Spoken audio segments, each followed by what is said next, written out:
Hi everybody, welcome back to my channel history with Purnima. और आज हम पढ़ने वाले हैं चैप्टर नंबर 6 बुक 2 का, विच इज़ भक्ति सूफी ट्रेडिशन।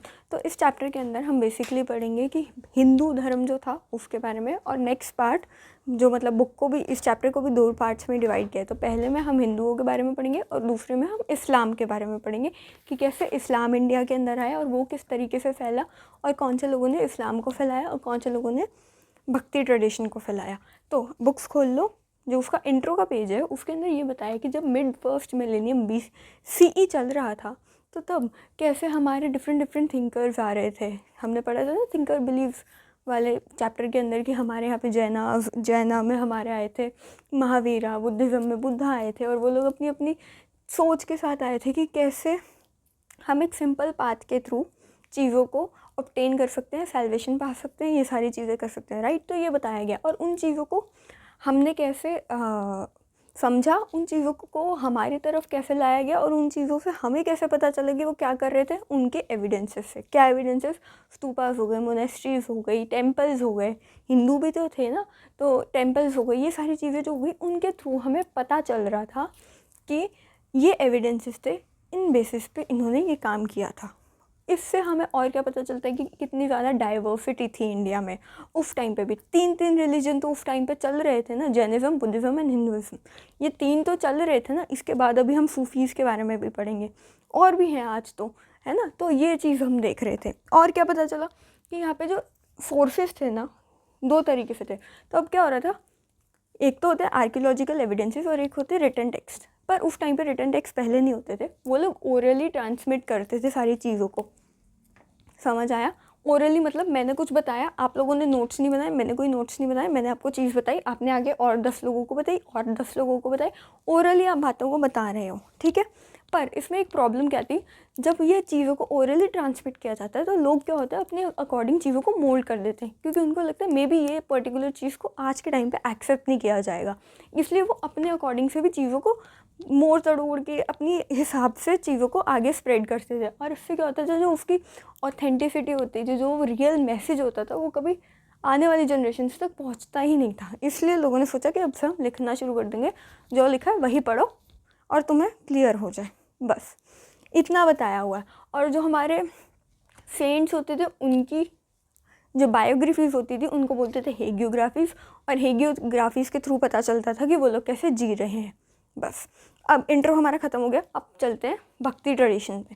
पहला टॉपिक आपका दिया है a mosaic of religious beliefs and practices. Mosaic का मतलब क्या होता है? कलरफुल, डिफरेंट, ये 2 मतलब निकलते हैं मोज़ैक के। इसका मतलब कि इस टाइम पे हम कितने अलग अलग भगवानों को मान रहे हैं, कितनी अलग अलग माता जो होती है, गॉडेसेस होती हैं हमारी, उनको मान रहे हैं। शिव हो गए, विष्णु हो गए, उनकी वाइफ्स हो गई लक्ष्मी, पार्वती, और भी बहुत गॉडेसेस हैं आज तो, काली वगैरह है ना, बहुत सारी है ना। तो इतने सारे हम गॉड्स एंड गॉडेसेस को मान रहे हैं, तो वो एक मोज़ैक है, लाइक कलरफुल भी है, डिफरेंट भी है, डिफरेंट रिलीजन्स को मान भी रहे हैं। समझ आया? अब क्या हो रहा था, पर जो हमारे हिंदू धर्म थे, मतलब हमारे जो ब्राह्मण्स थे, उन्होंने तो बहुत गलत कर ही दिया था कि विमेन के साथ गलत ट्रीटमेंट, शूद्र जो कास्ट थी उसके साथ गलत ट्रीटमेंट। तो बेसिकली इंटीग्रेशन ऑफ कल्ट्स में जो हमारा नेक्स्ट टॉपिक है उसमें बताया कि स्टार्टिंग में ब्राह्मण्स ने दो चीज़ें करी, जिसकी वजह से लोगों ने उनका एक्सेप्ट करना फिर से शुरू कर दिया, स्पेशली इन साउथ इंडिया। क्या 2 चीज़ें करी? पहला कि जो उनके जो रिटन टेक्स्ट थे, जितने भी रिटन टेक्स्ट थे उसको सिंपल लैंग्वेज में कर दिया। सिंपल लैंग्वेज कैसे? सिंपल संस्कृत। संस्कृत 2 तरीके से थी, एक तो कॉम्प्लेक्स थी जो वेदास थी और ब्राह्मण जी पढ़ पा रहे थे, या सिर्फ पढ़े लिखे लोग पढ़ पा रहे थे। पर सिंपल संस्कृत में जब उसको लिखा गया, जैसे कि हमारी महाभारत थी, उसका जो क्रिटिकल एडिशन था वो भी सिंपल संस्कृत के अंदर था, राइट। तो अब ये क्या हो रहा था, जब उसको ऐसे लिखा गया तो सब लोग उसको इजीली पढ़ पा रहे थे, और ये विमेन और शूद्रास को भी एक्सेसिबल थी। मतलब विमेन और शूद्रा भी उनको पढ़ सकते थे, उनको मतलब कि परमिशन दे दी थी कि ठीक है तुम पढ़ लो। ये हो गया फर्स्ट चेंज। सेकंड चेंज क्या करा कि उन्होंने अपनी बिलीफ और प्रैक्टिसेस को भी थोड़ा सा मोल्ड कर लिया, कि मतलब लोगों के अकॉर्डिंग भी थोड़ा सा चलना शुरू कर दिया, कि सिर्फ नहीं हम इतने रिजिड नहीं रहेंगे, हम तुम्हारे साथ थोड़े से फ्लेक्सिबल हो जाते हैं। कैसे? ग्रेट एंड लिटिल ट्रेडिशन लाके। क्या होता है great and little tradition? Basically जब हम 2 डिफरेंट भगवानों को एक कर देते हैं, इंटीग्रेशन ऑफ कल्ट्स। कैसे? ग्रेट में आप सोच लो, आपके आते हैं हमारे कृष्ण, और लिटिल के अंदर आते हैं हमारे जगन्नाथ। अब ये क्या है, जो हमारे पुरी में एक भगवान है जगन्नाथ जी, ठीक है, सब जानते हैं। उस टाइम पर जगन्नाथ जी एक लिटिल ट्रेडिशन में आते थे। कैसे लिटिल ट्रेडिशन, मतलब जो ये पीजेंट्स फॉलो करते हैं। इस ट्रेडिशन में कौन भगवानों को पूजता है? पीजेंट्स, एग्रीकल्चर करने वाले पीजेंट्स लोग, नॉर्मल लोग जो हैं वो किसी भगवान को फॉलो कर रहे हैं तो उसको बोलेंगे लिटिल ट्रेडिशन। पर वहीं पर कोई किंग किसी रिलीजन को फॉलो कर रहा है, कोई किंग किसी भगवान को पूज रहा है, तो उसको हम बोल देंगे ग्रेट ट्रेडिशन, ठीक है। तो इसलिए किंग्स पूज रहे थे कृष्ण को, और वहीं पे पीजेंट्स वगैरह जो थे वो जगन्नाथ को पूज रहे थे। अब जगन्नाथ की जो हमारी मूर्ति भी थी ना, वो बनी हुई थी वुड की, और आज तक वुड की ही बनी हुई है। पर यहीं पर इनकी सोने की, चांदी की और भी अलग अलग मटेरियल से अच्छे से सजा के मूर्तियाँ बनाई जाती है, राइट। तो ग्रेट ट्रेडिशन में जब कोई राजा या कोई बहुत ही प्रोमिनेंट इंसान किसी भगवान को पूज रहा है तो उस भगवान को हम ग्रेट ट्रेडिशन में लाते हैं। वहीं पर अगर कोई छोटे मोटे इंसान पूज रहे हैं और छोटी मोटी मूर्तियाँ बना के, जैसे वुड की जगन्नाथ जी की बनी हुई है, तो इसलिए उनको बोल देते हैं लिटिल ट्रेडिशन। तो अब क्या करा, धीरे धीरे इन दोनों को इंटीग्रेट कर दिया। कैसे कि अब ये बोलना शुरू कर दिया कि जो हमारे जगन्नाथ जी हैं वो कृष्ण का ही एक अवतार है, कृष्ण जी का ही एक रूप है। तो इससे क्या हुआ, दो भगवानों को एक कर दिया। इसका मतलब हर कोई अब उसे फॉलो कर सकता है। जैसे कृष्ण जी मथुरा के हैं, ठीक है ना। अब सिर्फ मथुरा के लोग तो उनको नहीं पूजते ना, आज दिल्ली में, पंजाब में, उत्तर प्रदेश में भी लोग होंगे, उनको कृष्ण जी पूज रहे होंगे। जो लोग होंगे वो कृष्ण जी को पूज रहे होंगे, राइट।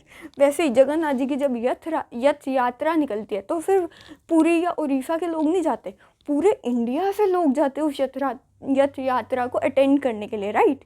तो इसका मतलब कि अब यहाँ पे कोई भी ग्रेट लिटिल ट्रेडिशन नहीं रहा, पर उस टाइम पे ऐसे था और उन्होंने इसलिए इंटीग्रेट कर दिया कि हर कोई उस ट्रेडिशन को या उस भगवान को पूज पाए।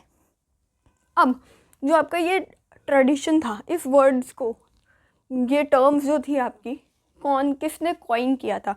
बेसिकली हमारे जो रॉबर्ट रेडफील्ड थे। क्वेश्चन आता है कि किसने किया था? रॉबर्ट रेडफील्ड ने। अब वो कौन थे? वो एक सोशियोलॉजिस्ट थे। ये सबसे अलग है क्योंकि एक यही है जो एक सोशियोलॉजिस्ट निकल रहे हैं, तो याद रखना रॉबर्ट रेडफील्ड जो एक सोशियोलॉजिस्ट थे, इन्होंने इस टर्म को कॉइन किया था। समझ आया? और क्या हो रहा था? अभी इतना समझ आया आप लोगों को? ठीक है, नेक्स्ट पेज पे आ जाओ। अब उस पे क्या है और क्या बताया इंटीग्रेशन में, कि हम सिर्फ कृष्ण या जगन्नाथ जी को नहीं पूज रहे, हम आगे और भगवानों पे चल रहे और कैसे इंटीग्रेट कर रहे हैं। जैसे कि हमारे यहाँ पे विष्णु हैं और इधर शिवा हैं, राइट। अगर हम इन दोनों को पूज रहे हैं तो हम गॉडेसेस जैसे कि लक्ष्मी जी और पार्वती,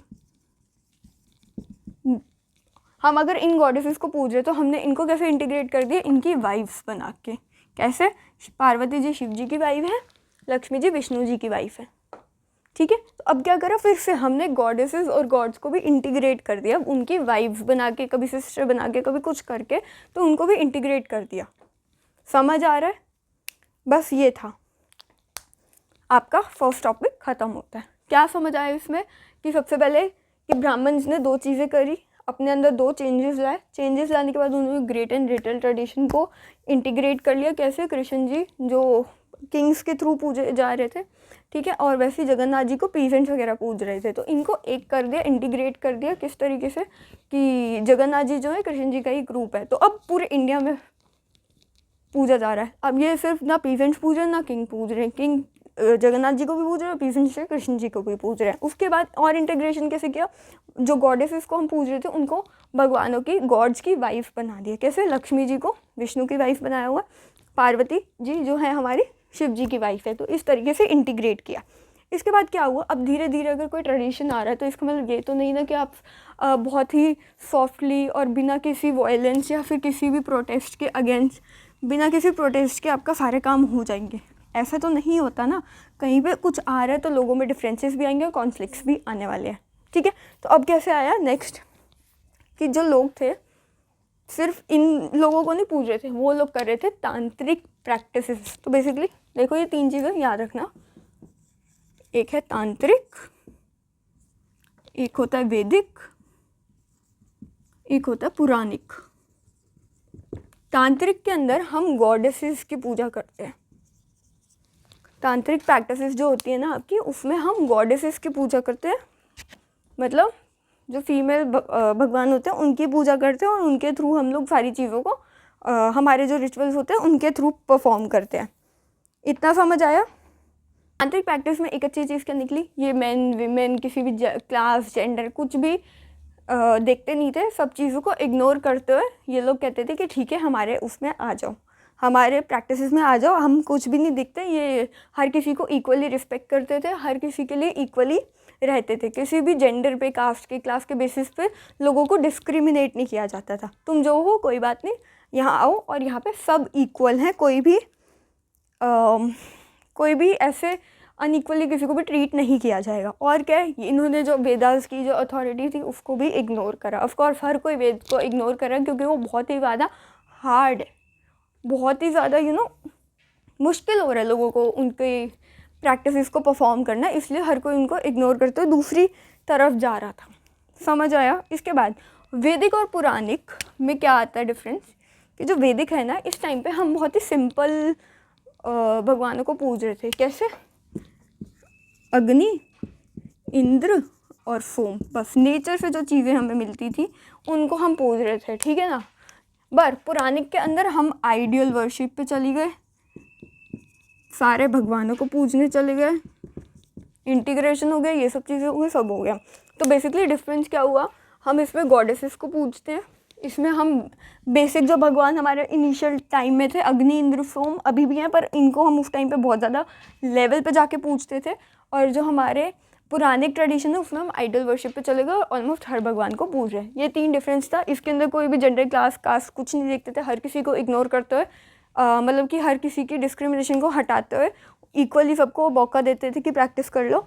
और वेदास की जो अथॉरिटी थी उनको बहुत अच्छे से ये लोग इग्नोर करते थे।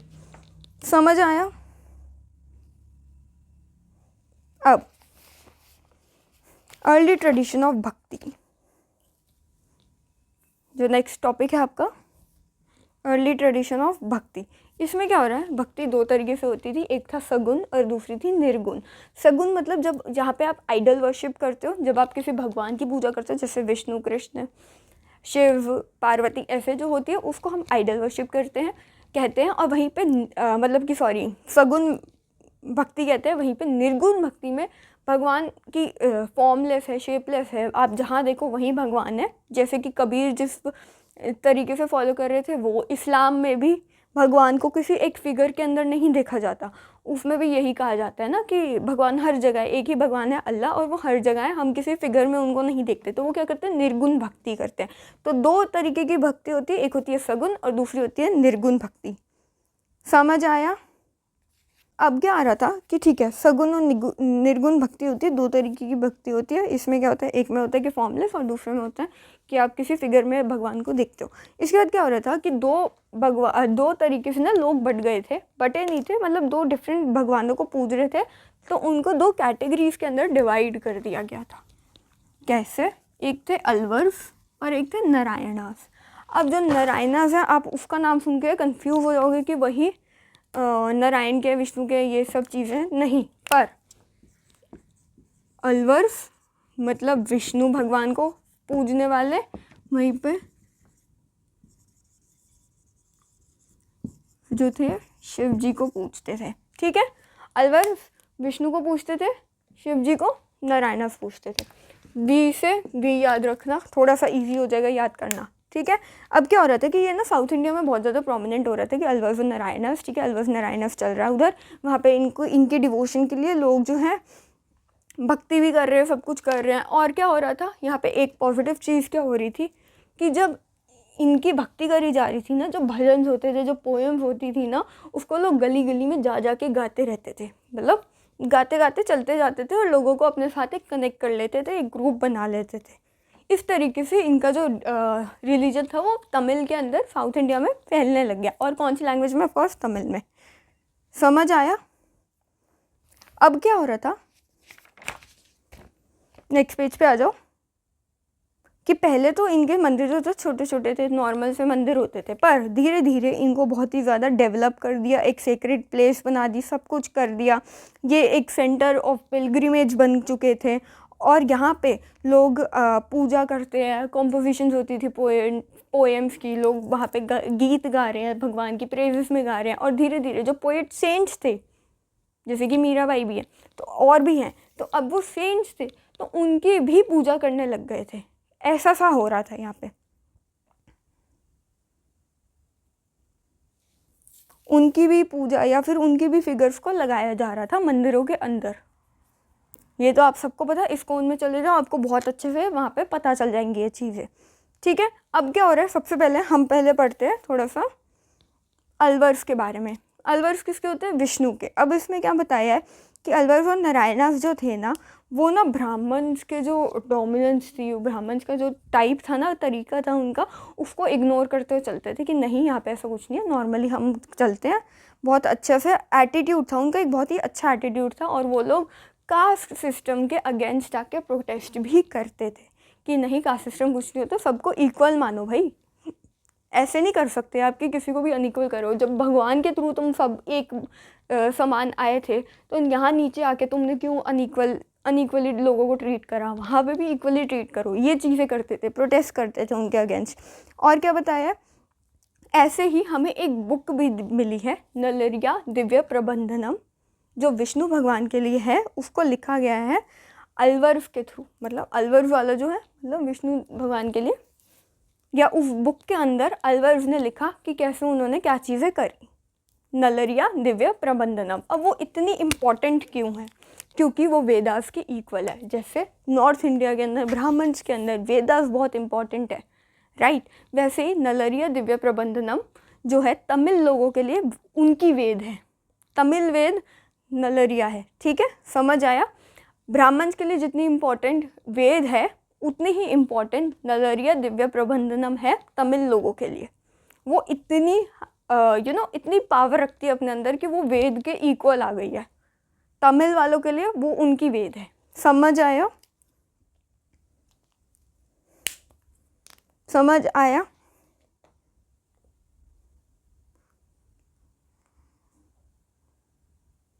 और क्या हो रहा था कि यहाँ पे जो भक्त होते थे ना, वो अलग अलग जगह से आ रहे हैं। अलग अलग जगह से क्या मतलब, अलग अलग रिलीजन से आ रहे हैं, अलग अलग कास्ट से आ रहे हैं, अनटचेबल्स आ रहे हैं हमारे यहाँ पे, कल्टिवेटर्स, आर्टिजन्स, हर कोई आ रहा है और उनको एक्सेप्ट किया जा रहा है। उनको ब्राह्मण्स की तरह रोका नहीं जा रहा था कि रोका नहीं जा रहा था कि नहीं नहीं तुम यहाँ नहीं आ सकते, तुम अनटचेबल हो, तुम विमेन हो, तुम ये मत करो, तुम इम्प्योर हो। वो चीज़ें नहीं थी यहाँ पे, लोगों को वाइडली एक्सेप्ट किया जा रहा था।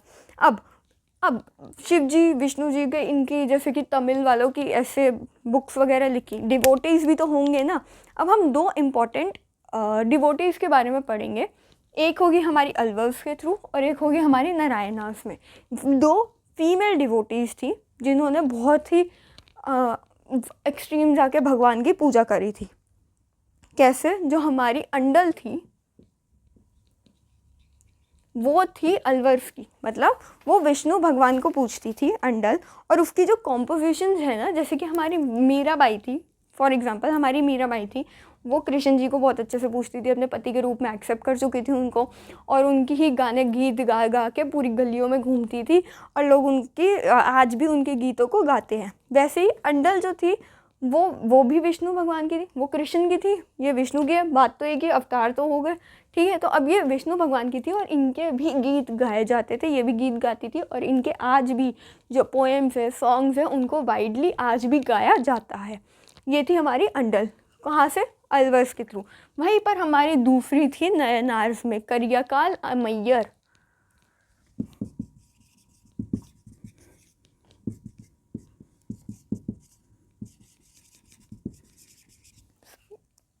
MM, ठीक है। जैसे हमारी एक और थी फीमेल में, कौन? करियाकाल अमैयर। अब ये जो थी ना, ये ना बहुत ही अलग सी डिवोटी थी कि इनका क्या था, इनकी जो सोर्स है ना, आप सोर्स नंबर 3 वहाँ पे आ जाओ, वहाँ पे आपको पता चलेगा कि इनकी जो पोजीशन है बैठने की, आप वो देखो कितनी अलग है, इनकी बॉडी का फिगर देखो कितना अलग सा है, को बहुत ही डिफरेंट सी है। तो यहाँ पे उनका एक पोएम में से एक एक्सर्प्ट दिया हुआ है कि जिसमें बताया है कि उनका डिस्क्रिप्शन दिया हुआ है कि वो लगती कैसी थी। तो बेसिकली उनकी जो आंखें बाहर निकली हुई थी, लाइक पॉन्डरिंग आइज़, उसमें पोट्यूडरिंग आइज़ लिखा है ना, तो उनकी आंखें बाहर थी, उनके सफ़ेद दांत थे, उनका पेट जो एकदम ऐसे सिकुड़ सा गया था, उनके लाल बाल थे, रेड हेयर थे उनके रिब्स दिख रहे हैं, पूरी बॉडी श्रिंक है, बहुत ही एक्सट्रीम जाके पूजा कर रही है। और इनका कहना था कि मैं उन लोगों में से नहीं हूँ, उन औरतों में से नहीं है जो ब्यूटीफुली सजे और अपने साथ रहे। ये एक तपस्विनी है, मतलब एक तपस्वी है जो तपस्वियों की तरह अपना लाइफ जिएंगी और भगवान की पूजा में रहेंगी, एस्टिज्म करेंगी, ठीक है ना, उस वे में ये थी। तो मतलब कितना नेक्स्ट लेवल था पूजा करने का विमेन के लिए भी, कि इन्होंने लोगों के अगेंस्ट जाके सारी चीज़ों को तोड़ के जंगलों में चली गई तपस्या करने। और लाल बाल, बिखरे बाल हैं, दांत सफ़ेद हैं, पेट सिकड़ सा गया है इनका, और आंखें बाहर आ गई है तपस्या कर करके। बहुत ही एक डिफरेंट सी ही फिगर है जिसको आप शायद ही इमेजिन कर पाओगी आज के ज़माने में, या उस टाइम पे भी बहुत सी औरतों के लिए मुश्किल था, और इन्होंने ये करके दिखाया। तो ये 2 फीमेल डिवोटीज़ थी जिनके बारे में हमने पढ़ा। पहला अंडल, जिनके गीत जो है आज भी गाए जाते हैं। वहीं पे दूसरी थी करियाकाल अमैया, जिनको इस तरीके से इन्होंने अपने खुद बताया कि मैं इस तरीके से रहती हूँ, और इनके में जो कॉम्पोजिशंस थी उसको भी प्रिजर्व करा गया है। इनकी भी जो कॉम्पोजिशंस थी ना, उनको भी आज तक प्रिजर्व किया गया है नयनार ट्रेडिशन के अंदर। मतलब यहाँ की जो बुक्स हैं उसके अंदर इनको आज भी प्रिजर्व किया गया है। समझ आया? अब नेक्स्ट टॉपिक है रिलेशंस विद स्टेट। तो इसमें क्या हो रहा था कि यहाँ पे जो हमारे आए थे ना ये लोग, ये क्या कहते थे, हम पुरानिक ब्राह्मण्स हैं, हम वो वाले ब्राह्मण्स नहीं है जो आप समझ रहे हो, जो बुरे हैं, बुरे तरीके से बर्ताव करते, बुरे तरीके से बिहेव करते लोगों के साथ। हम हैं पुरानिक ब्राह्मण्स। इस रीज़न से लोगों ने उनका एक्सेप्ट करना शुरू करा। और क्या करा, ये एकदम ही यहाँ के जो लोग थे, स्टेट मतलब किंग्स थे, इन्होंने जैनिज़्म और बुद्धिज़्म को अपोज कर दिया कि नहीं, हमें तुम्हारी ज़रूरत नहीं है। इस रीज़न से कभी भी जैनिज़्म और बुद्धिज़्म जो रिलीजन था वो फैल ही नहीं पाया। कहाँ पे?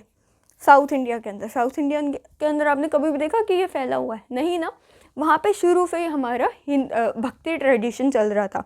तो बेसिकली जैनिज़्म और बुद्धिज़्म को अपोज किया।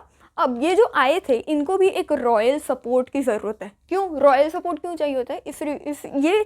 इस काम आता है कि अगर कोई राजा मेरे ट्रेडिशन को मान रहा है तो इसका मतलब लोग भी उस ट्रेडिशन को मानेंगे। और अगर राजा का ट्रेडिशन माना जा रहा है तो राजा की भी रिस्पेक्ट बढ़ती है, राजा की भी पहुंच बढ़ती है, राजा की भी पावर बढ़ती है, क्योंकि लोग एकजुट हो जाते हैं, इकट्ठे हो जाते हैं। इस रीज़न से दोनों को एक दूसरे का सपोर्ट चाहिए होता था। बेसिकली इनको तो ज़्यादा ही चाहिए था, तो इन्होंने क्या करा, रॉयल सपोर्ट लेना शुरू कर दिया। कैसे? और क्या करा, चोला जो रूलर्स थे हमारे वो भी आए, और उन्होंने क्या करा कि इन्होंने मंदिर बनवाने शुरू कर दिए। चोला रूलर्स जो थे ना हमारे, इन्होंने मंदिर बनवाने शुरू कर दिए। क्यों? जब मंदिर बनवाएंगे तो पावर दिखेगी, इनको दिखेगा कितने पावरफुल हैं, लोग इस रिलीजन को फॉलो कर रहे हैं, तो मतलब इसमें कुछ ना कुछ तो अच्छा होगा, ज़्यादा से ज़्यादा लोग उस पर्टिकुलर रिलीजन में आएंगे। इसलिए तो अशोक ने भी बुद्धिज़्म फैलाया था, उसने भी स्तूपास बनवाए थे। क्यों? क्योंकि लोग उसमें उस रिलीजन के अंदर ज़्यादा से ज़्यादा आने वाले थे, आए भी थे, राइट। इसलिए इन्होंने भी यही करा कि मंदिर बनवाने शुरू कर दिए। स्पेशली किसने? चोला रूलर ने। पेज नंबर 146 5th लाइन, कि इन्होंने 9 से 13 सेंचुरी के अंदर ब्राह्मण्स और भक्ति ट्रेडिशन को बहुत ज़्यादा फॉलो किया, बहुत ज़्यादा अच्छे से सपोर्ट भी करा। उनको लैंड ग्रांट्स देते थे, उनको ग्रांट करते थे पैसा कि जाओ अपना थोड़ा सा अच्छे से करो, मंदिर बनवाओ, हम ही मंदिर बनवा देते हैं। और इन्होंने बनवाए भी थे। कौन से? चिदम्बरम, थंजावुर एंड गंगाई कोंडा चोलापुरम, यहाँ पे इन्होंने मंदिर भी बनवाए थे। कैसे? टेम्पल्स किसके थे? ये शिव के। इन्होंने यहाँ पे मंदिर भी बनवाए थे, मतलब इन्होंने शिव जी के टेम्पल्स भी बनवाए थे। समझ आया? उसके बाद और क्या करा कि ये करने से क्या हुआ कि इनकी पावर बढ़ गई। और क्या यहाँ पे और क्या करा कि नटराज की फिगर बनवाई ब्रोंज के अंदर। कैसे? फिगर 6.5 जो है वो यही है कि नटराज की जो स्कल्पचर्स थे उसको भी बनवाया नरनार आर्टिस्ट ने इंस्पायर होके कि नटराज ऐसे घूम रहे चारों तरफ, मतलब 360 डिग्रीज में उनके बाल फैले हुए हैं, डांस कर रहे हैं, डांसिंग होते हैं ना, डांसिंग नटराज, तो ये सारी चीज़ें हो रही थी। इतना समझ आया। अब सिर्फ राजा ही इनको सपोर्ट नहीं कर रहे थे, राजा ही इन दोनों को सपोर्ट नहीं कर रहे थे, हमारे जो रिच पीजेंट्स थे, हमने पढ़ा था ना 2 ही कैटेगरीज थी, या तो रिच पीजेंट्स होते थे या एकदम भी पुअर पीजेंट्स होते थे। जो हमारे रिच वाले होते थे ना, वो भी इनको फॉलो कर रहे थे, इनको सपोर्ट कर रहे थे, और उनको क्या बोलते थे, वेलालाल पीजेंट्स। जो हमारे वेलालाल पीजेंट्स थे वो भी अच्छे से इनको सपोर्ट कर रहे थे और फॉलो कर रहे थे कि और लोग इनके ट्रेडिशन के अंदर आ जाए। वैसे ही अब क्या हुआ, जो हमारे चोला किंग थे उन्होंने जितनी भी हाइम्स लिखी हुई थी, जितनी भी पोएम्स लिखी हुई थी, सबको कलेक्ट कर लिया। किसके अंदर, तेवरम में।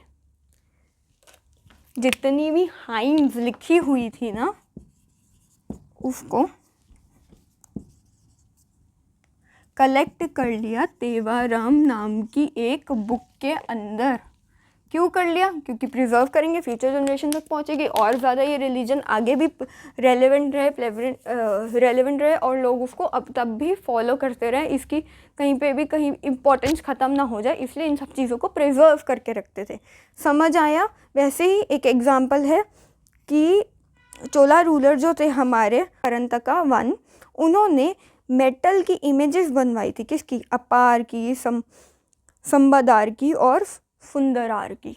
इनकी मेटल इमेजेस भी बनवाई थी और इनको मंदिर में भी रखा था, सब कुछ करा था, और इनकी झांकियाँ भी निकलती थी, भगवानों की झांकियाँ भी निकालते थे। जब कोई रिलीजियस टाइम आ जाता था, फेस्टिवल आते थे ना, तो उस टाइम पे इन सेंट्स की झांकियाँ भी निकालती थी। समझ आया। अब लास्ट टॉपिक है इसका आपका, हाँ लास्ट टॉपिक आता है आपका वीर शिवा ट्रेडिशन। जो आपका लास्ट टॉपिक है which is Veer Shiva tradition. तो वीर शिवा ट्रेडिशन से आपको क्या समझ आता है, नाम से ही थोड़ा तो समझ आ रहा होगा ना कि ये शिव जी के ऊपर ही है, कि ये जो ट्रेडिशन है शिव जी के ऊपर है। तो ये क्या हुआ था, एक ब्राह्मण थे बसावन नाम के, इन्होंने इस ट्रेडिशन को चलाया था। अच्छा रुको, इस वीर शिवा ट्रेडिशन से पहले ना मैं आपको एक छोटा सा ब्रीफ समझा देती हूँ, इस पूरा जो हमने अभी तक पढ़ा है ना उसके बारे में। पूरा तो नहीं, मैं सीधा शुरू करूँगी आपका अलवर्स और नयनार से। बेसिकली अलवर्स विष्णु के लिए होते थे, नयनार जो शिव जी के लिए होते थे। इन दोनों की जो भक्ति के लिए जो लोग थे, जो हमारे सेंट्स थे, जो हमारे लोग थे, वो लोग क्या है, जगह जगह जाते हुए इनकी हाइम्स को, इनकी पोएम्स को गाते थे और लोग इनके साथ जुड़ते थे। अब और क्या करा था कि इनके जो मंदिर थे पहले तो छोटे छोटे बनते थे, पर धीरे धीरे जब लोगों को ये ट्रेडिशन पसंद आने लगा तो इन्होंने बड़े बड़े मंदिर भी बनाए, जैसे कि मैंने आपको 3 बताए भी थे। किसने बनवाए थे, चोला रूलर्स ने। और क्या हुआ था कि ये लोग सारी कास्ट, क्लास, जेंडर सबको इग्नोर करते हुए इक्वली सबको ट्रीट करते थे और सबको इक्वली मौका देते थे। और क्या किया था इन्होंने कि हमारे यहाँ पे 2 फीमेल डिवोटीज़ भी आई थी जो बहुत अच्छे से उनकी पूजा कर रही थी। एक थी अलवर से, जो कि थी हमारी अंडल, जो कि उनकी जो पोएम्स थी उनको आज भी गाया जाता है और उस टाइम पे भी गाया जा रहा था, उनको प्रिजर्व करके रखा और आज भी लोग उनकी पोएम्स को गाते हैं। वहीं पे दूसरी थी करियाकाल अमैया, जो कि नयनार से थी, मतलब शिव जी के वहाँ से थी, और वो एक एक्सट्रीमिस्ट डिवोटी थी जो एस्टिज्म का पाथ फॉलो कर रही थी, मतलब बहुत ही तपस्वी बन चुकी थी। लाल बाल थे, दांत अजीब से थे, बॉडी अजीब सी हो गई थी, सिकड़ गई थी, सब कुछ उनका डिफरेंट सा था। और एक नॉर्मल विमेन को आप ऐसा इमेजिन नहीं कर सकते। आपके लिए एक ब्यूटीफुल सी विमेन आएगी, अच्छे से सुंदर सुंदर रेडी हो रही है, वो सारी चीज़ें थी। पर उन्होंने कहा मैं उन औरतों जैसी नहीं हूँ, मैं एक्सट्रीम जाती हूँ और मैं अपने शिव की बहुत बड़ी भक्त हूँ और मैं इस वे में जाऊँगी। ये हमने पढ़ लिया। इसके बाद और क्या करा, स्टेट के साथ कैसे रिलेशंस थे उनके, स्टेट के साथ रिलेशंस उनको मेंटेन करने थे, मतलब किंग के साथ रिलेशंस मेंटेन करने थे। वो चाहते थे कि किंग उनका जो रिलीजन है उसको फॉलो कर ले। क्यों कर ले, ताकि उनका जो सपोर्ट है बहुत ज़्यादा बढ़े, उनके अंडर बहुत सारे लोग उसी रिलीजन को फॉलो करें। और किंग को क्या फ़ायदा होता था कि जब वो एक रिलीजन को फॉलो करेगा, बहुत सारे लोग उनके सपोर्ट में आएंगे, वो मंदिर बनवाएंगे, उनकी प्रॉस्पेरिटी दिखेगी, वो पावरफुल दिखेंगे, सब कुछ होगा उनके साथ, पॉजिटिव होगा। इसलिए भी इतना समझ आया। वैसे ही हमारे बताया था कि सिर्फ किंग्स नहीं, हमारे जो रिच पीजेंट्स थे वो भी उनको फॉलो कर रहे थे। कैसे, वेलालाल पीजेंट्स, वेला लाल LAL, ठीक है। लाल है, आर नहीं है, वेला लार भी कुछ बोलते हैं, तो इसलिए कंफ्यूज मत होना। अब इसके बाद हमारा लास्ट टॉपिक आता है वीर शिवा ट्रेडिशन।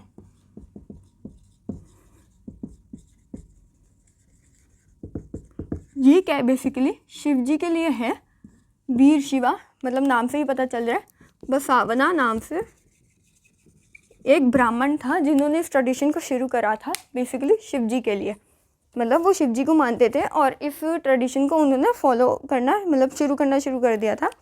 अब उनका जो टाइम पीरियड था 11th सेंचुरी था, ठीक है, मतलब ये ट्रेडिशन जो है हमारा 11th सेंचुरी के अंदर आया है। अब वो बेसिकली थे कौन, वो कालाचूरी रूलर जो थे उनके अंडर मिनिस्टर थे, पर धीरे धीरे उन्होंने वो साइड करके उन्होंने ये ट्रेडिशन शुरू करा जो कि था वीर शिवा ट्रेडिशन। अब इसमें क्या डिफरेंस होता है कि शिव जी को 2 फॉर्म्स में पूजते हैं। पहली होती है लिंग, जो हम शिवलिंग कहते हैं ना वो, और दूसरा शिव। इन 2 फॉर्म्स में, एक तो फिगर की फॉर्म में भी पूजते हैं और एक लिंगा की फॉर्म में भी पूजते हैं शिव जी को, और बहुत ही अच्छे लेवल पे जाके पूजते हैं। पर यहाँ पे भी कुछ रूल्स थे पूजने के, यहाँ पे बहुत ही डिफरेंट सी आइडियोलॉजीज थी। क्या कि सबसे पहले तो इनके जो फॉलोअर्स थे उनको बोला जाता था लिंगायत्स मतलब शिव जी को फॉलो करने वाले, ठीक है। तो या तो इनको वीर शिवास बोला जाता था, पहला नाम उनका यही होता था वीर शिवास। दूसरा, इनके फॉलोअर्स को हम बोलते थे लिंगायत्स, ठीक है। अब और क्या होता था कि यहाँ पे शिव जी को 2 फॉर्म्स में मतलब कि पूज रहे हैं। अब उसमें भी उनके कुछ बिलीव्स होते थे। सबसे पहले क्या बिलीफ होता था कि जब उनकी डेथ हो जाती है ना, वो शिव जी के पास चले जाते हैं, तो प्लीज़ उनको बरी मत करो। मतलब कि जो आप लोग फ्यूनररी प्रैक्टिसेस करते हो, उनको जला देते हो, ये सब चीज़ें कर देते हो ना, वो मत करो, उनको डायरेक्टली बस बरी कर दो। वो डायरेक्टली शिव जी के पास पहुंच गए, उनको रीबर्थ और बर्थ वाला जो साइकिल है वो सारी चीज़ें हट गए, वो डायरेक्टली अपने मेन भगवान है उन्हीं के पास पहुंच गए, तो उनको नेक्स्ट चीज़ की कोई ज़रूरत ही नहीं है। तो आप ये सारे जो ब्राह्मण्स कहते हैं ना, इतने रिचुअल्स करो, आपको पूजा देनी है, अर्चना करनी है, ब्राह्मण्स को बेड देना है, कपड़े देने हैं, सारी चीज़ें देनी है, फिर ही एक प्रॉपरली उसको मोक्ष प्राप्त होगा, वो सब नहीं करते थे। वो कहते थे ये सब कुछ नहीं है, आप बस उनको नॉर्मली बरी कर दो, वो डायरेक्टली अपने शिव के पास पहुंच गए।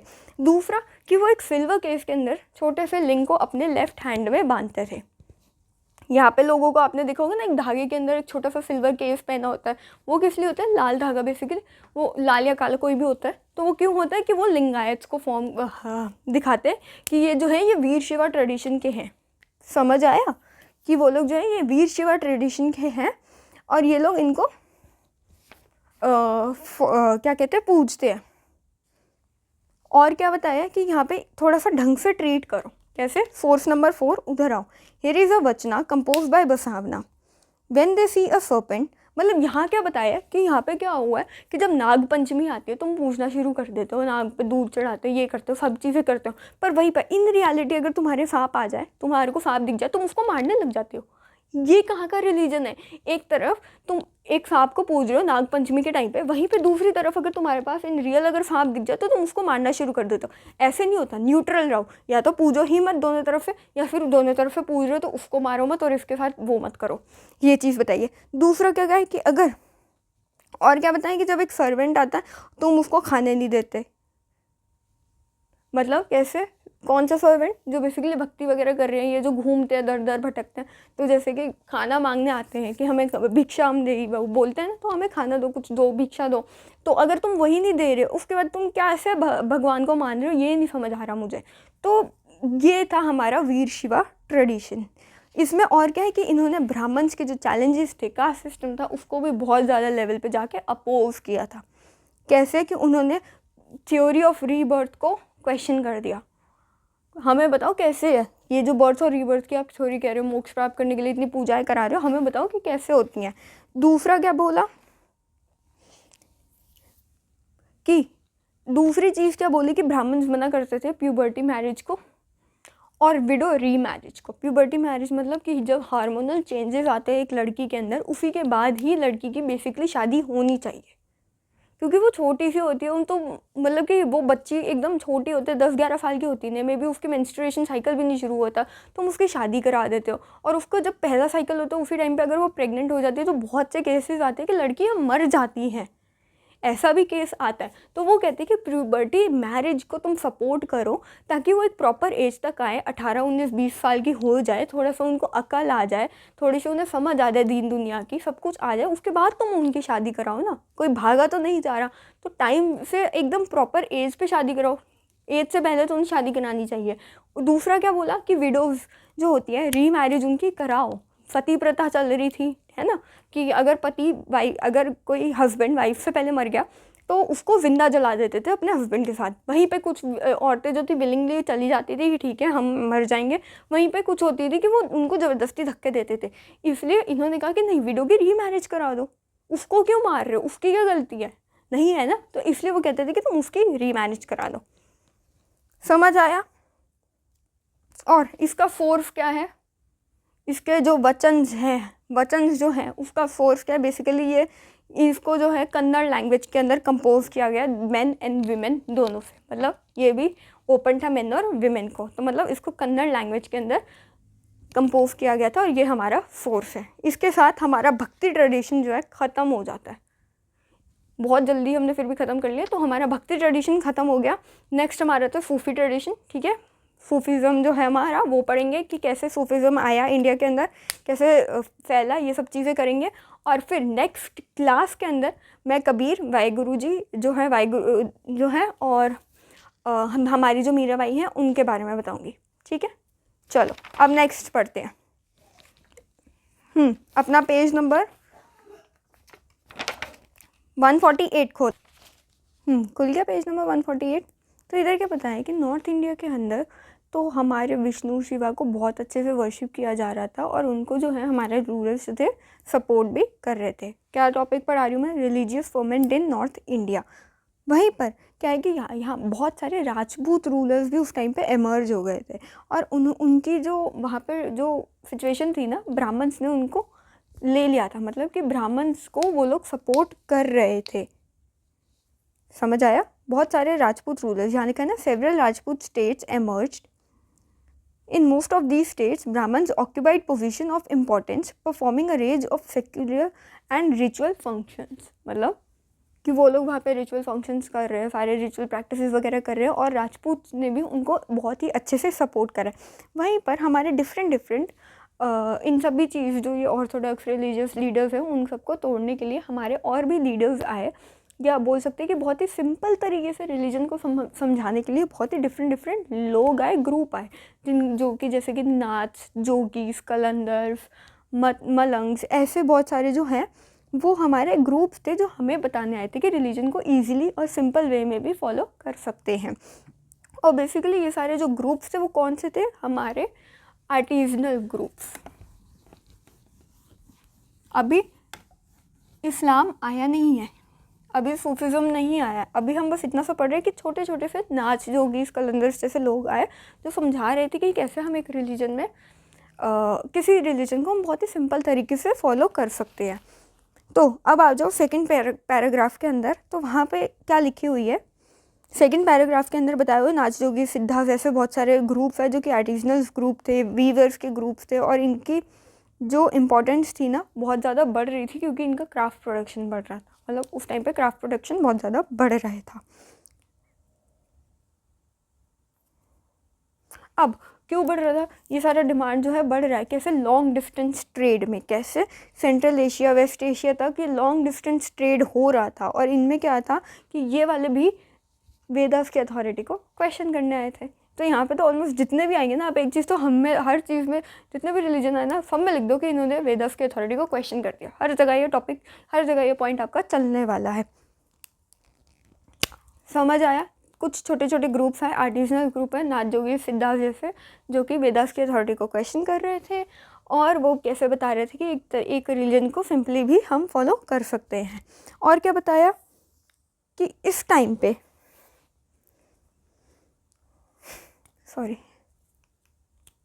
क्या हुआ कि ये जो आए ना छोटे छोटे से ये लोगों के सपोर्ट तो ले पाए, लोगों का सपोर्ट गेन कर पा रहे थे बहुत इजीली, मतलब उनको लोगों को सपोर्ट गेन करने में प्रॉब्लम नहीं आ रही थी।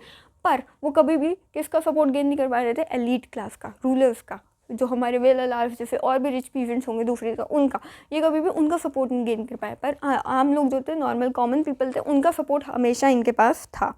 और क्या बता रहा था कि अब धीरे से अब हमारा इस्लाम जो है वो आएगा। कैसे? जब टर्क्स जो हैं वो दिल्ली सल्तनत बनाएंगे। जो तुर्किश लोग थे, जो कि शुरू हुई थी हमारी बाबरिक डायनेस्टी या फिर स्लेव डायनेस्टी जिसको हम बोलते हैं, उस डायनेस्टी से हमारा जो इस्लाम था एक तरीके से आया, क्योंकि उनका रिलीजन जो था इस्लाम था, मुस्लिम थे।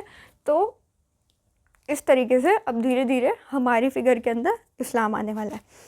आ जाओ पेज नंबर 149 के अंदर, new stands in the fabric Islamic tradition. क्या बताया कि एक अरब मर्चेंट थे महमूद कासिम, जो कि एक उमैयद कैलिफेट के ही थे। उमैयद कैलिफेट याद है ना, क्लास 11th में हमने पढ़ा था कि उनकी डेथ हो गई थी, तो फिर उमैयद डायनेस्टी के साथ आए थे, अली वगैरह के ये सब चीज़ों के लिए, तो सब याद होगा आपको। हाँ, तो वो आए थे और धीरे धीरे वो कोस्ट के आसपास रहने लगे, वेस्टर्न कोस्ट के आसपास वो रहते थे। ठीक है, वैसे ही क्या हुआ कि 7th सेंचुरी के अंदर ना इस्लाम जो था ना पार्ट बन चुका था। From the 7th century with the advent of Islam these religions became part of the often term called Islamic world. अच्छा, इसको छोड़ दो, इसमें इतना कुछ खास है भी नहीं समझने वाला।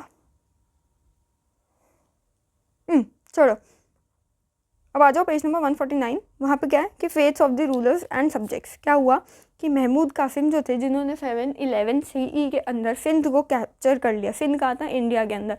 तो बेसिकली हमारे जब बॉर्डर एरियाज़ के अंदर हमारा इस्लाम आ चुका था, तो धीरे धीरे वो पूरे इंडिया के अंदर भी फैलने वाला था, ये हमें समझ आ चुका था।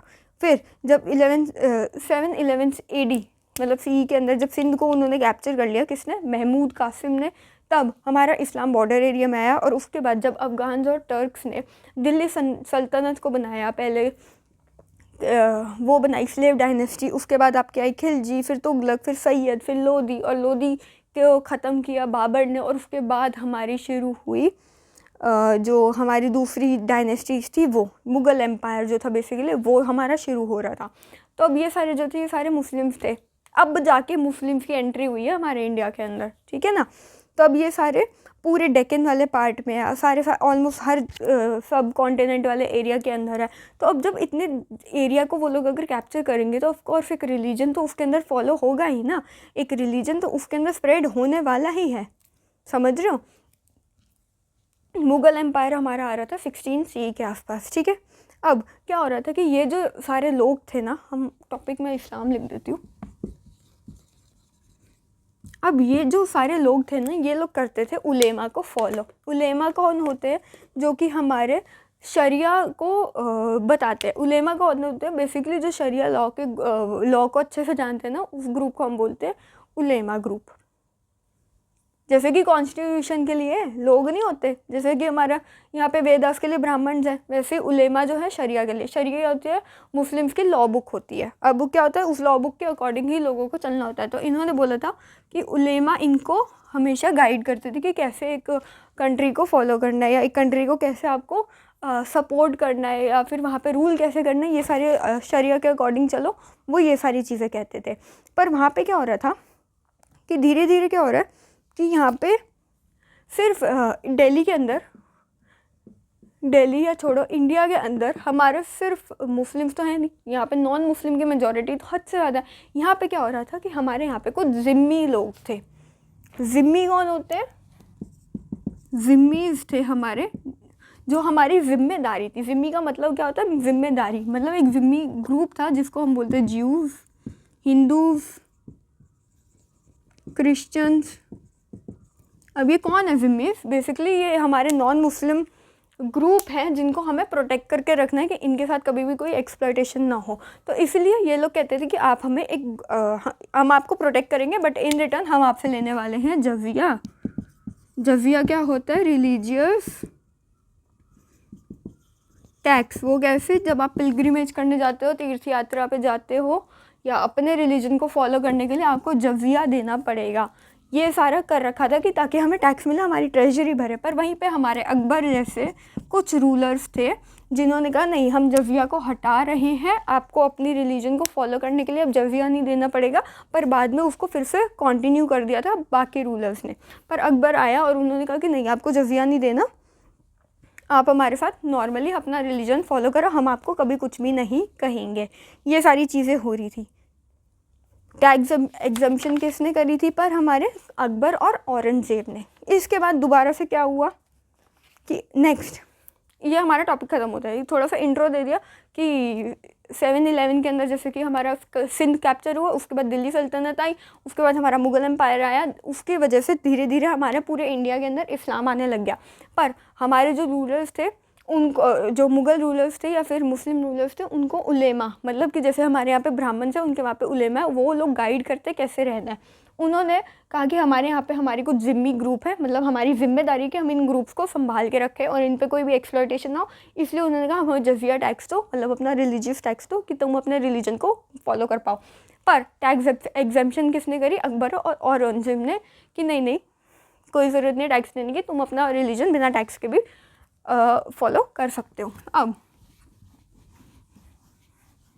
नेक्स्ट टॉपिक,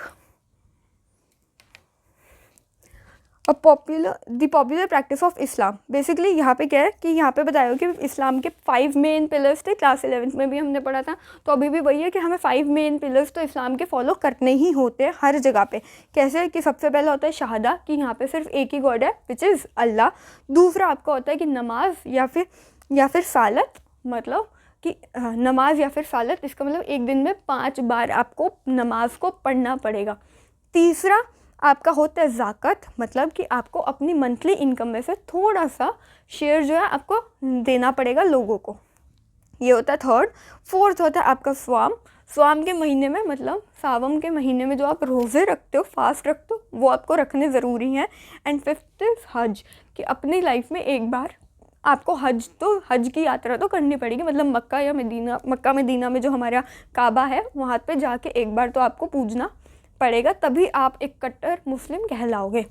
ये सारी चीज़ें कही थी, ठीक है, कि आपको अपनी लाइफ में एक बार तो हज करनी है, उससे ज़्यादा करनी है आपकी मर्जी, पर मिनिमम एक बार ज़रूर करनी है। तो 5 प्रैक्टिसेस बताई थी, शहादा, सालत, ज़ाकत, स्वाम एंड हज। तीसरा, अब नेक्स्ट क्या टॉपिक आया कि ये तो थे 5 पिलर्स, हमने पढ़े 5 पिलर्स, अब पढ़ेंगे डिफरेंसेस। कुछ ज़्यादा गलत लिख दिया। हमने पढ़े 5 पिलर्स, अब पढ़ेंगे डिफरेंसेस कि क्या क्या डाइवर्सिटी आई इस्लाम के अंदर रहते हुए भी। क्यों? क्योंकि आप किसी भी जगह पे रह लो, कहीं ना कहीं तो रीजनल डाइवर्सिटीज आई जाती है। कैसे कि एक अरब मुस्लिम ट्रेडर्स थे जो कि हमारे रह रहे थे मालाबार कोस्ट पे। अरब मुस्लिम ट्रेडर्स थे, ध्यान से सुनना, वो हमारे रह रहे थे मालाबार कोस्ट में, पेज नंबर 159। अब वो जब रह रहे थे तो उन्होंने क्या करा, वहाँ की रीजनल लैंग्वेज को ही अडॉप्ट कर लिया, मतलब मलयालम लैंग्वेज जो थी उसको ही अडॉप्ट कर लिया, और वो मुस्लिम या फिर उर्दू बोलने की जगह मलयालम लैंग्वेज बोलते थे। और उन्होंने दूसरा क्या प्रैक्टिस को अडॉप्ट किया, वो थी मैट्रिनिली, मतलब शादी के बाद क्या होता है, बेटियां जो है ससुराल चली जाती।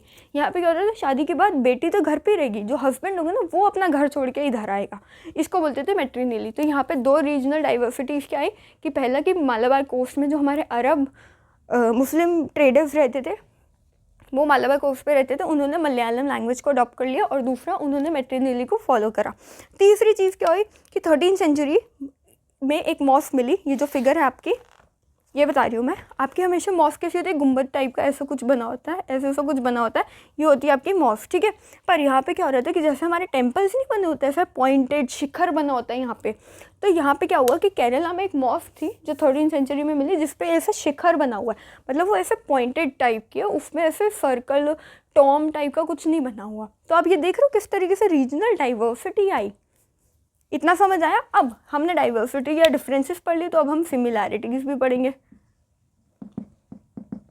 सिमिलैरिटीज़ क्या थी यहाँ पे कि हर एक दुनिया की मॉस्क के अंदर 2 चीज़ें हमेशा मिलेंगी आपको, पहला मिनबार, दूसरा मिरहब।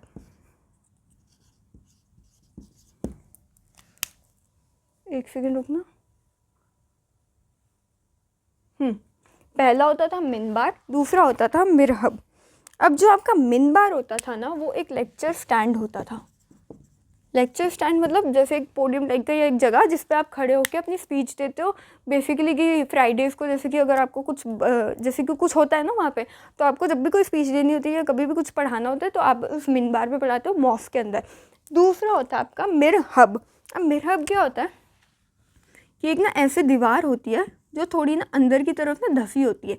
ये वाला एरिया अंदर की तरफ धसा होता है दीवार के, और इसकी तरफ फेस करके हर कोई नमाज वगैरह पढ़ता है। और क्या होता है कि ये जो इसकी जो डायरेक्शन होती है ना, वो हमेशा काबा की तरफ होती है। जो मक्का मदीना में एक ब्लैक सा बॉक्स है ना, जिसको हम काबा बुलाते हैं, इसकी हमेशा डायरेक्शन जो होगी काबा की तरफ होगी। ये दो सिमिलैरिटीज़ थी। पहला कि एक लेक्चर स्टैंड होता था जिसको हम बोलते थे मिनबार, मिबार नहीं मिनबार। एक लेक्चर स्टैंड होता था जिस पे आप जाके अपनी स्पीच वगैरह देते हो, सब कुछ देते हो, तो वो होता है मिनबार। दूसरा होता था मिरहब, जो कि एक दीवार के अंदर ऐसा सा बना होता था और वो ये वाला एरिया उसका धसा होता था, और ये इसकी डायरेक्शन हमेशा कहाँ होती थी, काबा की तरफ फेस करती। तो हमने डाइवर्सिटीज़ पढ़ ली, हमने 5 पिलर्स ऑफ इस्लाम पढ़ लिया, हमने डिफरेंसेस पढ़ लिए कि रीजनल लैंग्वेज अडॉप्ट कर ली, मैट्रिनली को अडॉप्ट कर लिया, और डिफरेंट टाइप ऑफ मॉस्क दिख गई। सिमिलैरिटीज़ क्या, हर एक में मिनबार और मिरहब ज़रूर दिखने वाला है। बस समझ आया। अब page number 152, name for communication. Next topic आपका यही है, तो इधर आ जाओ। अब क्या हो रहा था कि यहाँ पे स्टार्टिंग में ना हिंदू वर्ड निकल रहा था ना मुस्लिम्स, मतलब जितने भी हम अब इस्लाम फॉलो करने वालों को हम मुस्लिम्स बुलाते हैं ना, पर स्टार्टिंग में ऐसा कुछ भी नहीं था। स्टार्टिंग में क्या होता था, लोगों को उनकी जगह के थ्रू ही बुलाया जाता था। जैसे कि तजाकिस्तान से अगर कोई इंसान है तो उसको तजाकी बोला जाता है। बुक में आ जाओ, मैं आपको बताती हूँ कि 8 से 14 सेंचुरी में जो हमारी टर्म थी ना मुसलमान या मुस्लिम, वो कभी यूज़ भी नहीं हुई थी। 8 से 14 सेंचुरी मतलब हम इस चैप्टर को 8 से 18th सेंचुरी तक पढ़ने वाले हैं, तो अभी इससे 4 साल कम बस। 8 से 14 सेंचुरी तक कभी भी हमने मुसलमान या मुस्लिम वर्ड भी नहीं सुना था कि इस तरीके की कोई टर्म को यूज़ भी किया जाता था। बेसिकली हम लोगों को उनकी जगह से ही डिफ़ाइन करते थे। जैसे कि टर्किश से जो कोई था तो रुक्शा बुला जाता था, ठीक है। तजीका जो थे वो थे तजाकिस्तान से, तजीका जो लोग थे उनको बुलाया जाता था तजिकिस्तान से। और वैसे पर्शिया से जो आते थे उनको बोला जाता था पराशिका,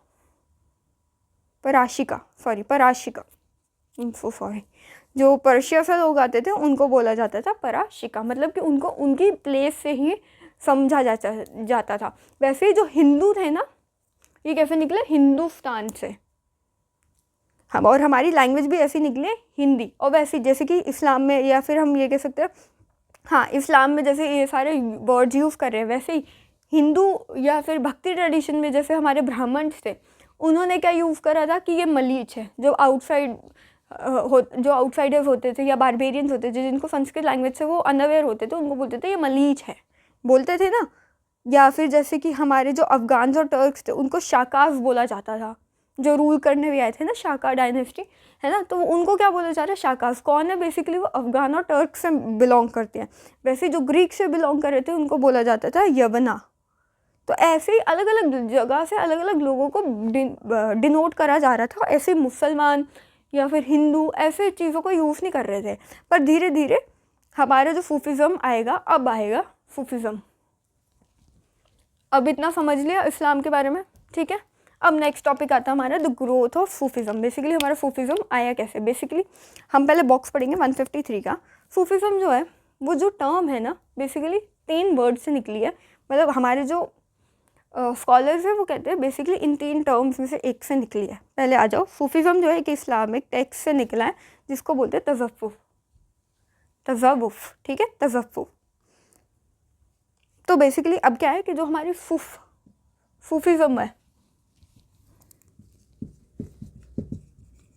ठीक है। अब इधर आओ, हमारा पहला है सूफ। इसका मतलब जो लोग वूल पहनते हैं उनको बोलते हैं हम सूफ़ी। जो लोग वूल का कपड़ा पहनते हैं उसको हम बोलते हैं सूफ़ी। वैसे ही दूसरा निकला है सफ़ा। सफ़ा का मतलब प्योर। ये लोग सबसे प्योर लोग हैं, साफ़ है, इसलिए सफ़ा, सफ़ा से निकला है सूफी वर्ड। वैसे ही तीसरा है इनका फुफा,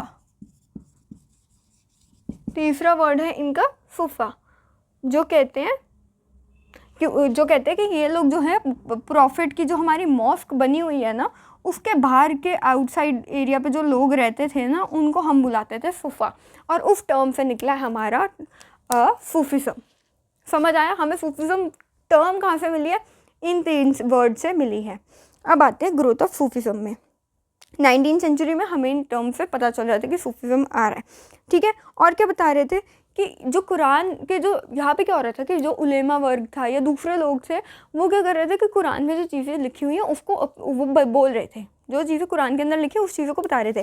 पर ये लोग क्या करते थे, ये लोग अपनी पर्सनल एक्सपीरियंस के बेसिस पे कुरान को बताते थे। कहते थे कि अगर आपको कुरान को प्रॉपर्ली समझना है तो आपको अपने पर्सनल एक्सपीरियंस से समझना होगा, आपको खुद रीड करना होगा और खुद समझना होगा कि आपको क्या समझ आता है कि कुरान क्या है। इन्होंने ये चीज़ बोली, और इन्होंने भी यही कहा कि इतना हार्श होने की ज़रूरत नहीं है, तुम सिंपली लाइफ लीड करके भी अपना भगवान को पा सकते हो, ठीक है। अब आते हैं कानखा एंड सिलसिला। कानखा क्या होता है? बेसिकली ये एक जगह होती है, कानखा एक जगह होती है जहाँ पे जो हमारा टीचर होता है ना, मुस्लिम टीचर जो होता है, सूफीज़ का जो टीचर होता है, जिसको हम पीर या मुर्शीद कहते हैं, मुरीद नहीं मुर्शीद कहते हैं, या फिर शेख कहते हैं, वो उस कानखा में रहता है। मैं ना टर्म्स ना साथ साथ लिखती हूँ। कानखा एक ऐसी जगह है जहाँ की हमारा टीचर रहता है, जिसको हम पीर या फिर शेख कहते हैं। लिखते जाना, ये होता है हमारा टीचर। इसके बाद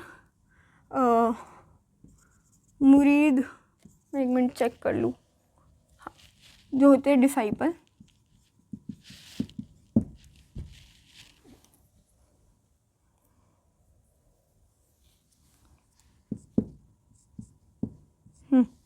उसके बाद चल लास्ट रह गया आपका खलीफा। खलीफा सक्सेसर। अब मैं बताती हूँ, देखो यहाँ क्या होता है, कानखा के अंदर ना, खानखा बेसिकली इसके अंदर ना हमारा टीचर रहता है, और जो सारी चीज़ों को पढ़ाता है, इजीली चीज़ों को समझाता है कि कैसे आप भगवान को ऐसे, अल्लाह को ऐसे आप पा सकते हो, ये वो। और इनसे जो पढ़ते थे, जो उनके स्टूडेंट्स होते थे, उनको हम बोलते थे मुरीद। अब क्या होता था कि जब मुरीद ने पढ़ रहे हैं, हमारे शेख से पढ़ रहे हैं, हमारे पीर से पढ़ रहे हैं, और उसके बाद जो ये इतने सारे 100 मुरीद है, तो उसमें से एक मुरीद को वो चूज़ करते थे अपने सक्सेसर के तौर पे, जो कहते थे कि मेरे बाद आके ये पढ़ाएगा, और उसको हम बोलते थे खलीफा। खलीफा, खलीफेट सिस्टम, ये सब पढ़ा है ना, तो यहाँ पे भी वही था कि मेरे बाद जो आएगा उसको हम बोलेंगे खलीफा, सक्सेसर होता था। इतना समझ आया? यही था। अब नेक्स्ट आता है हमारा सिलसिला। सिलसिला क्या होता है? जैसे हमने पढ़ा है ना, चिश्ती सिलसिला, ये सारे सिलसिला आगे हम पढ़ने वाले हैं। तो अब सिलसिला होता क्या है कि एक कंटिन्यूस चेन होती है, या फिर एक लिंक होता है, जो एक पीर या फिर एक शेख और उसके मुरीद के बीच में होता है। और ये चेन कहाँ से चलती है? प्रॉफिट मोहम्मद, मतलब प्रॉफिट चीज़ें समझा रहे हैं, प्रॉफिट चीज़ें समझा रहे हैं। उसके बाद आगे उन्होंने अपना एक डिसाइपल चूज़ करा, जिसको उन्होंने खलीफा बनाया। उसके बाद वो चीज़ें पढ़ा रहा है। उसके बाद नेक्स्ट करते करते ये कंटिन्यूस चेन जो आज तक चलती आ रही है, इस चेन को बोलते हैं हम सिलसिला। ये सिलसिला तो चलता आ रहा है। ये लाइन तो कभी ना कभी सुनी होगी ना, लोग कहते हैं ना, अरे यार ये वाला सिलसिला तो हम सुनते आ रहे हैं, ये तो सिलसिला शुरू से चलता आ रहा है। तो ये वही सिलसिला है कि एक कंटिन्यूस चेन जो बहुत टाइम पहले से चल रही है और आज तक उसको चलाए जा रहे हैं लोग। ये चेन शुरू कहाँ से हुई थी? प्रॉफिट मोहम्मद से, और आज तक ख़त्म नहीं हुई, ना होगी। ये होता है बेसिकली सिलसिला। अब आ जाओ, अब क्या होता है कि जब ये सिलसिला, कुछ टर्म्स थी जिनके मतलब समझाने थे। अब क्या होता है, जब हमारे शेख की डेथ हो जाती है ना, जब हमारे शेख की डेथ हो जाती है ना, तो उनकी बनती है दरगाह। बहुत डिफरेंस होता है दरगाह में, कि आप लोगों को कभी कभी लगता है कि ये अल्लाह की होती है, नहीं। जो हमारे शेख्स होते हैं ना, उनकी डेथ हो जाती है तो उसको, और उनकी जो बेसिकली जहाँ पे उनको बरी करते हैं ना, उसको बोलते हैं दरगाह। और वो इतनी ज़्यादा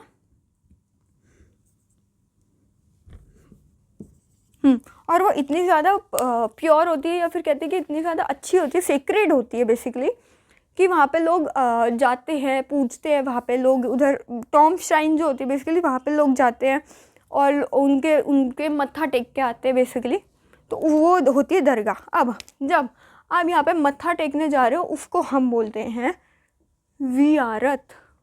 जब आप यहाँ पे विज़िट करते हो ना, पिलग्रिमेज करते हो शेख की ग्रेव पर विच इज़ दरगाह, तो उसको हम बोलते हैं ज़ियारत। समझ आया?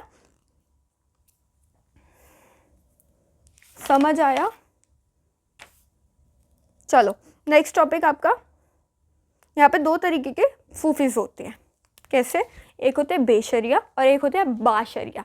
बेशरिया सूफीज़ जो होते हैं वो कभी भी शरिया लॉ जो है ना, उनका लॉ बुक जो है उनकी शरिया, उसको कभी भी पढ़ते नहीं है, उसको इग्नोर करते हैं और वो कानखा के अंदर नहीं रहते। कानखा क्या होता है अभी हम आगे और अच्छे से पढ़ेंगे, पर सुन लो, बेशरिया वाले लोग कभी भी शरिया लॉ को नहीं सुनते, इग्नोर करते और कानखास के अंदर नहीं रहते। फॉर एग्जांपल कलंदर, मदारी, मलंग, ये एग्जांपल्स है। दूसरे जो बाशरिया होते हैं वो शरिया लॉ को बहुत अच्छे से समझते हैं और बहुत अच्छे से उसको फॉलो करते हैं और कानखा के अंदर रहते हैं। अब जो हमारा नेक्स्ट टॉपिक आएगा ना, उससे आपको समझ आएगा कि कानखा के अंदर लाइफ कैसी होती थी। तो चलो अब पढ़ते हैं नेक्स्ट, क्या, द चिश्तीज इन दी सब कॉन्टिनेंट। तो इधर क्या बताया कि कितने सारे हमने सिलसिला पढ़े ना, जैसे चिश्ती सिलसिला है, सिलसिला पढ़ा है, राइट, चिश्ती सिलसिला है। तो वो वर्ड कहाँ से पढ़ा? हमें ये पता है ये एक सिलसिला है, पर ये पता कहाँ से चला कि ये चिश्तियों का सिलसिला है? वो पता चला कि उनका प्लेस ऑफ ओरिजिन क्या था। समझ आया? उनके प्लेस ऑफ ओरिजिन से पता चला कि ये वाला जो सिलसिला है वो चिश्तियों का है। मतलब उनकी जगह थी एक चिश्त नाम से एक जगह थी जहाँ से वो बिलोंग करते थे। कहाँ पे? सेंट्रल अफ़गान के अंदर, मतलब सेंट्रल अफ़गानिस्तान में उनकी एक जगह थी चिश्त, और वहाँ पे वो रहते थे, इसलिए उनके सिलसिले को बोला चिश्ती सिलसिला। वैसे एक और था कादरी सिलसिला या फिर कादरी ऑर्डर, वो वाला जो था किसी पर्सन के नाम से बना था, मतलब जो इस सिलसिला के फाउंडर थे उनके नाम से पड़ा था, शेख अब्दुल कादरी जिलानी। मतलब ये था कि कुछ सिलसिला प्लेस ऑफ ओरिजिन से बिलोंग कर मिलते थे, कुछ सिलसिला के नाम जो हैं उनके फाउंडर से पता चलते थे। अब ऐसे जो हमारा इंडिया था ना, उसके अंदर 12 सिलसिला थे, बेसिकली 12 सिलसिला थे, जिसमें से एक जो हमारा चिश्ती सिलसिला है वो इंडिया के अंदर 12th सेंचुरी के अंदर माइग्रेट हुआ था, मतलब इंडिया के अंदर आया था। और इसके फाउंडर कौन थे? हमारे शेख मोइनुद्दीन चिश्ती। सब ने इनका नाम सुना, जिनकी दरगाह जो अजमेर में है। अकबर 14 बार राउंड ट्रिप मार के आए हैं उधर, 14 बार गए थे मतलब उधर, ठीक है। तो अभी उसको हम और अच्छे से समझते हैं। चलो अब नेक्स्ट आते हैं। अब क्या है, इतना समझ आ गया कि सिलसिलास होते क्या है, कितने सिलसिलास हैं, कैसे बने, इनका ओरिजिन कैसे हुआ, ये सिलसिलास पता से कैसे चले, वो सब हुआ। नेक्स्ट टॉपिक है हमारा लाइफ इन दी चिश्ती कानखा, मतलब एक चिश्ती कानखा के अंदर लाइफ कैसी है ये देखते हैं। तो अब पॉइंटर्स हैं, तो आप पॉइंट सीधा मार्क करते जाओ, ठीक है। तो सबसे पहले ये शेख निज़ामुद्दीन का जो हॉस्पाइस था, बेसिकली जो कानखा था, वो कहाँ पे था? रिवर, जो आपकी यमुना रिवर है उसके पास था। कहाँ पे? गियासपुर नाम की एक जगह है जहाँ पे उनका ये सिलसिला, उनका जो ये कानखा था वहाँ पे बिलोंग करता था। नेक्स्ट, अब क्या है, नेक्स्ट पॉइंट पे आ जाओ। यहाँ पे क्या है कि यहाँ पे बहुत सारे रूम्स हैं, several rooms and a big hall, जिसको जमात खाना भी कहते हैं।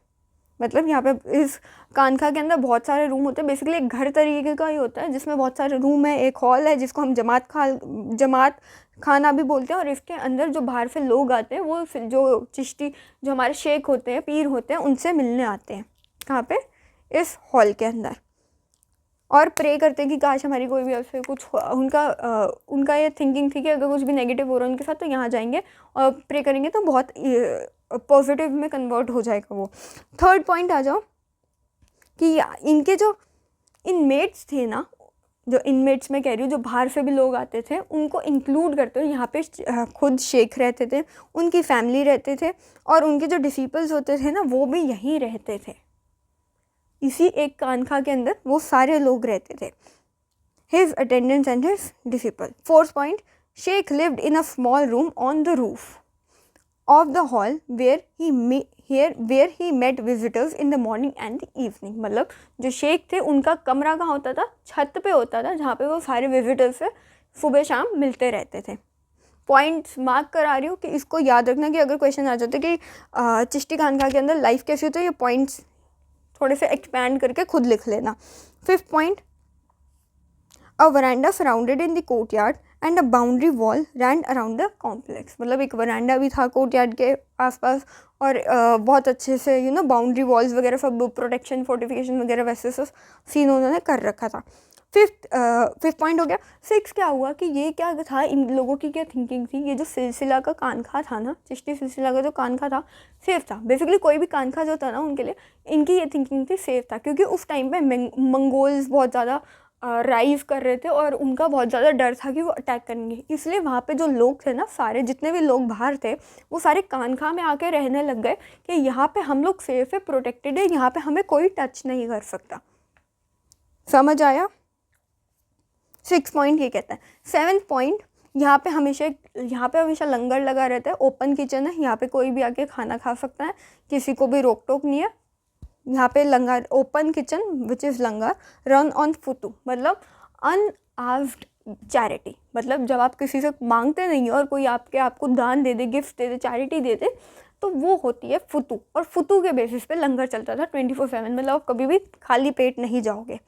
8th पॉइंट क्या कहते हैं कि यहाँ पे बहुत सारे डिफरेंट तरीके के लोग आते हैं, सोल्जर्स आते हैं, upper class, lower class, merchants, artisans, peasants, Shudras, कोई भी हो यहाँ पे आ सकता है, उनसे मिल सकता है, उनकी ब्लेसिंग्स को सीख कर सकता है, उनसे अच्छे से दुआएं ले सकता है और उनसे प्रे भी कर सकते हैं कि अगर हमारा कुछ गलत हो रहा है तो आप प्लीज़ वो सही करा दो। क्योंकि यहाँ पे एक बिलीव था कि यहाँ पे इनके पास कुछ ऐसी स्पेशल पावर्स होती हैं जो कोई भी गलत काम को सही कर सकती हैं। समझ रहे हो? ये थे आपके 8 पॉइंट्स। कैसी लाइफ थी एक कानखा के अंदर, समझ आई? अब यहाँ पे कौन कौन इम्पोर्टेंट लोग विजिट करें, ये जो चिश्ती की दरगाह हम बात कर रहे हैं, वहाँ पे कौन कौन से आपके इम्पोर्टेंट लोग विजिट करें, अब हम वो पढ़ेंगे। रुको, सीधा वही पढ़ा दूँ या बीच में 1-2 टॉपिक और वो पढ़ाऊँ?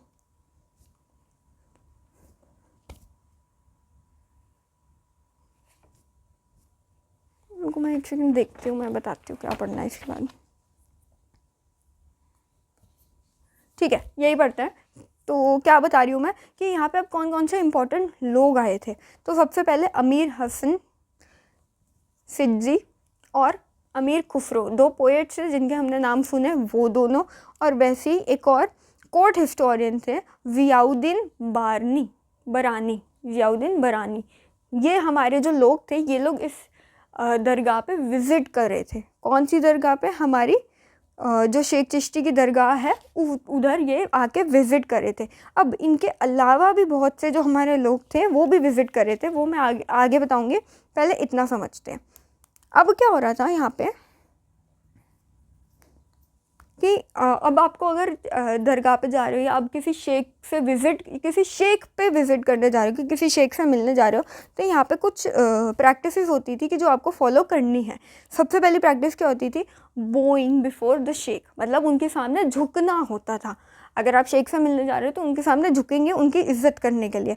दूसरा कि वहाँ पे अगर कोई विजिटर्स आ रहे हैं तो उनको पानी ऑफ़र करेंगे। तीसरा कि वहाँ पे, 1 सेकेंड रुकना, यहाँ बुक में क्या लिखा है?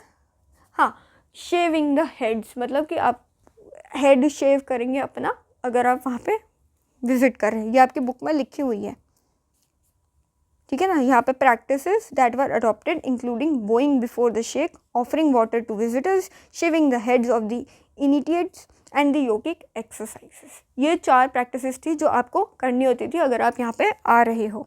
अब नेक्स्ट टॉपिक है आपका चिश्ती डिवोशनलिज्म, ज़ियारत एंड कुवाली। तो बेसिकली ज़ियारत क्या होती है? जब आप किसी भी दरगाह पे किसी भी शेख की ग्रेव पे विज़िट करते हो, एक पिलग्रिमेज विज़िट होता है वो, उसको हम क्या बोलते हैं? ज़ियारत।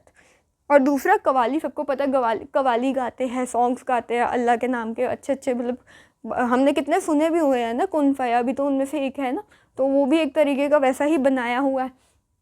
तो हम वो चीज़ें भी डिवोशनलिज्म को दर्शाती हैं। तो अब आ जाते हैं सबसे पहले कि कौन कौन से हमारे कौन से शेख हैं जिनकी इतनी फेमस कह सकते हैं दरगाह बनी हुई है। कौन है हमारे चिश्ती वाली शेख है, ख्वाजा मोइनुद्दीन चिश्ती, जिनको और दूसरे नाम से बुलाते हैं गरीब नवाज, गरीबों को नवाजने वाला। ठीक है, इनकी जो दरगाह है बहुत ही फेमस दरगाह है। क्यों? यहाँ पे सबसे पहले विज़िट करने आए थे मोहम्मद बिन तुगलक। जो हमारे तुगलक थे वो यहाँ पे विज़िट करने आए थे कि ठीक है मैं यहाँ जाके विज़िट करूँगा और मैं भी ज़ियारत करूँगा। इनके बाद जब ये होके आए तो उसके बाद यहाँ पे अकबर आए। कौन? इनके आने के बाद हमारे यहाँ पे अकबर आए, जिन्होंने 14 टाइम विज़िट करा इस दरगाह को। मतलब ये जो दरगाह है हमारी गरीब नवाज़ वाली जो शेख की जो हमारी दरगाह है, उस पर अकबर ने 14 बार विज़िट करा। अब वो कैसे विज़िट करते थे? क्योंकि दिल्ली से ना दिल्ली से गुजरात का जो रास्ता है ना, यहाँ बीच में ही अजमेर पड़ता है और इनकी जो दरगाह है ना वो अजमेर में है, तो ये ट्रेड रूट है। तो अब यहाँ पे जाते जाते कभी कभी अकबर भी चले जाते थे। अब वो 14 बार क्यों गए? बेसिकली किसी भी वॉर पे जाने से पहले उनकी ब्लेसिंग सीख करने के लिए वो जाते थे। दूसरा, उनको पुत्र की प्राप्ति नहीं हो रही थी, उनका बेटा नहीं हो रहा था, इसीलिए वो जाते थे कि उनको एक बेटा हो जाए, और उनका बेटा हो भी गया। तो इसलिए भी वो जाते थे। और जितनी बार भी यहाँ अजमेर की दरगाह पे वो गए हैं, हर बार बहुत ही प्रोमिनेंट गिफ्ट्स लेके गए हैं, बहुत ही अच्छे अच्छे गिफ्ट्स लेके गए हैं और अच्छे से सारी चीज़ें करी है। और इन्होंने यहाँ पे देग भी खुलवाई थी। क्या खुलवाई थी? देग। एक बड़ी सी कढ़ाई टाइप होती है जिसमें बिरयानी बनती है, कुछ भी बनता है, और इन्होंने वो चैरिटी या गिफ्ट के नाम पे उनको दी थी कि ठीक है आप इधर इसमें खाना बनाएं और लोगों को लंगर दें या कुछ भी करें। समझ आया? और क्या बताया हुआ है कि जो आपकी देखो जो कवाली होती है, पेज नंबर 157, इधर आ जाओ। अब यहाँ पे क्या हो रहा है कि कवालियाँ गाई जा रही है। कैसे? कि लोगों जो सूफीज़ वगैरह हैं ये क्या कह रहे हैं कि आप भगवान को बहुत ईजिली याद कर सकते हो, आपको इतना नेक्स्ट लेवल जाने की ज़रूरत नहीं है। कैसे? पहला कि आप उनको सिर्फ जिक्र कर सकते हो, उनका जिक्र करना ही काफ़ी है। कैसे? उनका नाम ले लो, जिक्र मतलब उनका नाम ले लो, आपके लिए वो काफ़ी है। दूसरा क्या बताया हुआ है, ये बुक में जो पेज नंबर 157 है वहाँ पे जिक्र द डिवाइन नेम्स। दूसरा कि उनकी प्रेजेंस, मतलब कि जो कवालियों को गाते गाते उनकी जो पोएम्स है, ये सारी चीज़ें उनको जगह जगह पे गाना लोगों की प्रेजेंस में। समझ आया? जगह जगह पे गाना उनकी लोगों की प्रेजेंस में। आप इस दो वेज के थ्रू, और तीसरा तो खुद सॉन्ग गाओ, चाहे अकेले गाओ, कैसे गाओ, कुछ भी करो, इन दो तीन वेज के थ्रू आप भगवान को, अल्लाह को याद कर सकते हो। आया समझ में? अब नेक्स्ट टॉपिक आता है लैंग्वेज एंड कम्युनिकेशन। अब इधर क्या हो रहा था कि ये जो सूफीज़ थे ना, इन्होंने बहुत ही सिंपल लैंग्वेज अडॉप्ट कर रखी थी कि लोगों को बहुत इजीली चीज़ें समझ आते हैं। कैसे? सबसे पहले दिल्ली के अंदर इन्होंने हिंदवी लैंग्वेज यूज़ कर रखी थी। हिंदवी, ठीक है ना, हमारी पुरानी हिंदी लैंग्वेज जो थी उसको हिंदवी बुलाते थे, और इन्होंने दिल्ली में वो लैंग्वेज यूज़ करी थी कि हर किसी को बहुत ईजीली समझ आ जाए। और क्या कर रखा था कि एक हमारे जो